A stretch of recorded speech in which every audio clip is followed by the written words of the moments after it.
Perkenalkan, saya Rukia sebagai perwakilan dari kelas 12 IPA 3. Di sini saya akan mempresentasikan pohon literasi karya yang sudah dibuat oleh siswa-siswi dari kelas 12 IPA 3. Sebelum itu, mari kita membahas sedikit tentang minat baca Indonesia.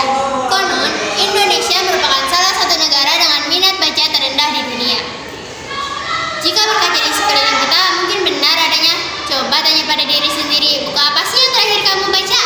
Terus, gimana ya caranya buat tingkatin minat baca kita? Mungkin dengan pohon literasi sastra menjadi salah satu cara untuk meningkatkan minat baca kita. Pohon literasi itu apa sih?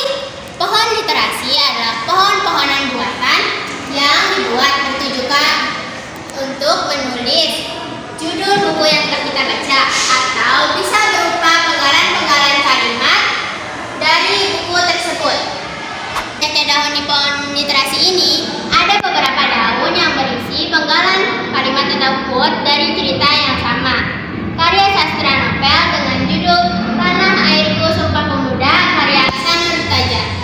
Sebenarnya ada beberapa alasan kenapa di daun-daun tersebut berisi penggalan dari kalimat yang sama. Alasannya sih, yang pertama, secara pribadi. Novel ini dengan genre historical fiction salah satu genre terfavorit saya. Yang kedua, di novel ini juga banyak mengandung pesan moral. Ini salah satu pesannya.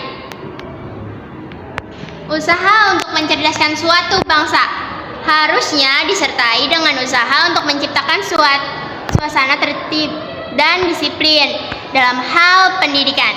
Ini artinya dalam mencerdaskan suatu bangsa itu kita nggak melulu soal hal belajar, tapi harus disertai juga dengan menciptakan suasana yang tertib dan disiplin dalam hal pendidikan. Itu juga banyak banget pesan-pesan moral dari buku tersebut.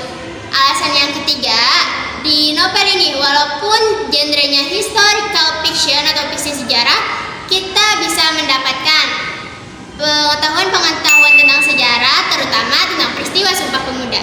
Terkait pohon literasi ini termasuk pohon yang ramah lingkungan karena pertama, kita menggunakan pohon asli tetapi yang sudah mati. Jadi kita tidak merusak pohon yang masih segar. Yang kedua, kita juga menggunakan sampah limbah plastik untuk membuat bunga. Ini termasuk salah satu langkah yang kami gunakan untuk mengurangi penggunaan sampah limbah plastik yang ada di muka bumi. Pohon literasi kami ini juga hemat biaya karena barang-barang yang dibeli hanya berupa kertas karton dan cat. Selebihnya menggunakan barang-barang yang tidak terpakai.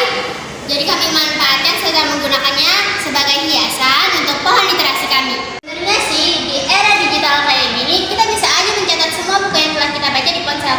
Tapi kan rasanya agak kurang berkesan gitu ya. Jadi pohon literasi yang benar-benar ada bentuknya menjadi salah satu jawaban biar kita semangat membaca. Membaca banyak manfaatnya untuk hidup kamu, terutama untuk dunia persaingan kerja yang sekarang sudah semakin mengglobal. Bukan rahasia lagi kalau minat baca Indonesia itu tergolong rendah. Bahkan menurut data UNESCO tahun 2020, minat baca masyarakat Indonesia hanya sekitar 0,001%. Artinya, dari 1.000 masyarakat Indonesia hanya 1 orang yang rajin baca.